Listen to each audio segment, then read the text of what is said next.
28 नवंबर गुरुवार को हेमंत सोरेन के रूप में झारखंड को अपना 14वीं मुख्यमंत्री मिला। राज्यपाल संतोष गंगवार ने हेमंत सोरेन को मुख्यमंत्री पद की शपथ दिलाई। इस शपथ ग्रहण समारोह में इंडिया गठबंधन के आला नेताओं की तगड़ी उपस्थिति रही। एक तरफ सत्ताधारी दलों के कार्यकर्ता इसका जश्न मना रहे हैं, तो वहीं दूसरी ओर हेमंत सोरेन मुख्यमंत्री पद की शपथ लेने के बाद सीधे कामकाज में जुट गए हैं। राजधानी के मोरहाबादी स्थित शपथ ग्रहण समारोह स्थल से सीएम हेमंत सोरेन बिरसा चौक पहुंचे और भगवान बिरसा मुंडा की प्रतिमा पर पुष्प अर्पित की, जिसके बाद उनका काफिला सीधे झारखंड मंत्रालय प्रोजेक्ट भवन की ओर रवाना हुआ। सीएम के आगमन को लेकर अधिकारियों के द्वारा पहले से तैयारी की गई थी। सीएम ने यहां प्रदेश के आला अधिकारियों के साथ बैठक की। इसके साथ ही कई योजनाओं को लेकर दिशा निर्देश भी दिए।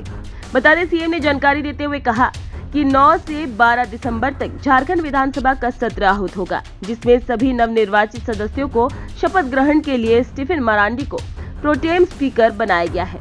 सीएम ने कहा कि केंद्र सरकार देश की रक्षा हेतु अग्निवीर कार्यक्रम चला रही है, लेकिन नौजवानों के भविष्य को लेकर कई सवाल हैं। हम लोगों ने पहले ही निर्णय लिया था कि झारखंड से अग्निवीर बनने वाले युवाओं के साथ किसी घटना पर जो सहायता राज्य पुलिस को मिलती है, वह अग्निवीर को दिया जाए। सीएम ने कहा कि आसाम में शहीद हुए अग्निवीर अर्जुन महतो के परिजनों को मंत्रालय बुलाकर नियुक्ति पत्र और 10 लाख की सहायता राशि दी गई। बोकारो संग्रहालय में नौकरी भी दी गई।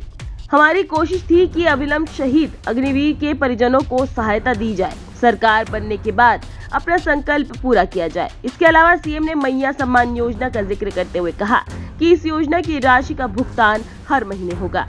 इस दौरान केंद्र को निशाना पर लेते हुए सीएम हेमंत सोरेन ने कहा कि केंद्र सरकार से 1,36,000 करोड़ की वसूली के लिए प्रदेश सरकार कानूनी कार्रवाई करेगी। झारखंड पिछड़ा राज्य है, यहाँ सामाजिक सुरक्षा बेहद जरूरी है। गरीबों को आर्थिक रूप से स्वावलंबी बनाने की सरकार की इच्छा है। इसके साथ ही आय बढ़ाने के नए स्रोत खोजे जाएंगे। इस दौरान खनन पर सीएम हेमंत सोरेन ने कहा कि झारखंड के खनन क्षेत्र की समीक्षा होगी। खनन क्षेत्र में दरें बढ़ाई जा सकती है, इस पर भी काम होगा। ये जो हमने निर्णय लिया था कि मैया सम्मान योजना के तहत दिसंबर माह से महिलाओं के खाते में 2,500 रुपये देने का, उसे भुगतान किया जाएगा प्रतिमाह। केंद्र सरकार में हमारा जो बकाया है 1,36,000 करोड़ रुपया,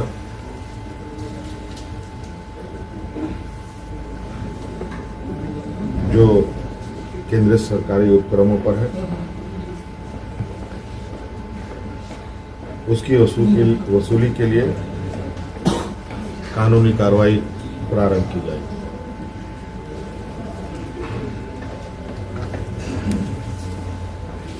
आपको पता है ये राज्य देश का सबसे पिछड़ा राज्य है। यहाँ पर सामाजिक सुरक्षा, सोशल सिक्योरिटी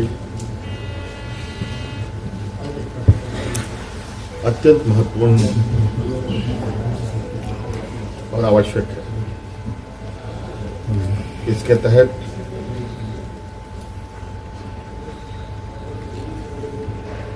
राज्य के गरीब गुरुआ लोगों को उनकी आर्थिक स्वावलंबी कैसे बने, और इसको लेकर सरकार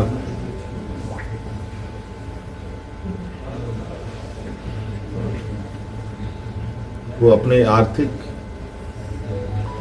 आय बढ़ाने की आवश्यकता होगी। इसके लिए नए स्रोत खोजे जाएंगे। खनन क्षेत्र में लागू या चल रहे पुराने करों की समीक्षा होगी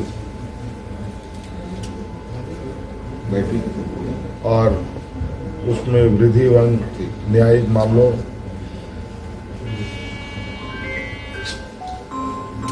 जो लंबित है उन सबको त्वरित गति से खत्म किया जाएगा।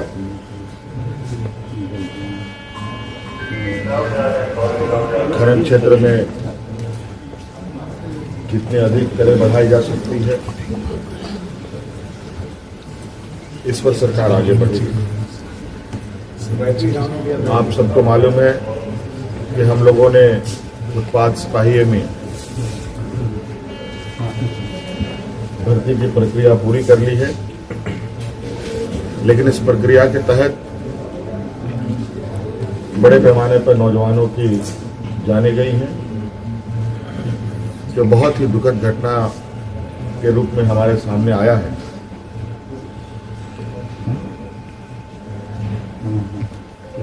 चूंकि भविष्य में भी बड़े पैमाने पर पुलिस की बहाली होनी है,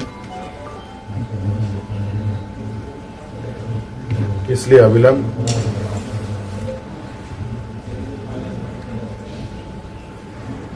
पीछे हुए नियुक्ति में जो घटना घटी है उसकी समीक्षा की जाएगी।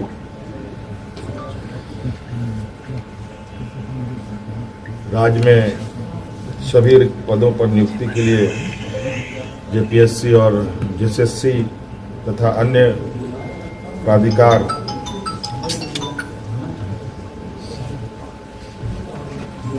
1 जनवरी 2025 के पूर्व परीक्षा कैलेंडर प्रकाशित किया जाएगा और जो लंबित रिजल्ट हैं उनको प्रकाशित किया जाएगा।